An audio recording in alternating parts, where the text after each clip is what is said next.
Яркие свадебные образы на фоне камней Тарханкута, крымских рассветов, гор и моря.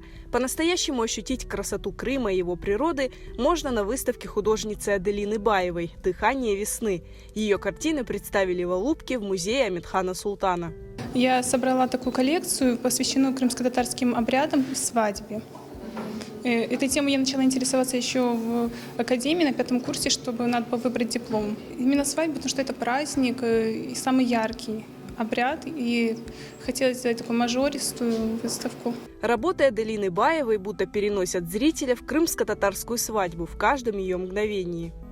Работа называется «Дыхание весны». Изображено Бахчисарай и девушка, которая в юности еще и готовится, можно сказать, подготовиться к замужеству.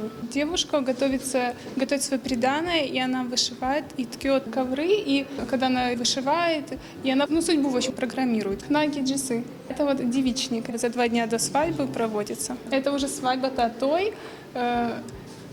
Здесь что? Тут просто музыка, музыканты и мальчик с Кораном, который будет сопровождать девушку. Кроме картин свадебной тематики, на выставке представлены пейзажи и натюрморты. Вот на этой выставке представлено более 15 работ, где художница представила наш Крымский полуостров. Крымский полуостров, он уникальное место на Земле. Все работы, они очень эмоционально окрашены. И в них вот чувствуется молодость, энергия, вот какая-то экспрессия. Очень впечатлен, очень понравилось, чувствуется в работах большой потенциал. И мне очень понравились натюрморты. Аделина Баева окончила Крымское художественное училище имени Самокиша и Национальную академию изобразительного искусства и архитектуры. Она участница многих художественных пленэров и выставок. Искусством художница живет с самого детства, ведь родилась в творческой семье. Дедушка у меня Сид Халил Османов, он был художником.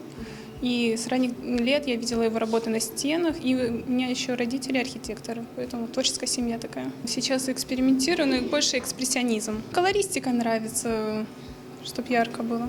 Выставка «Дыхание весны» открыта для посещения в музее Амедхана Султана в течение месяца.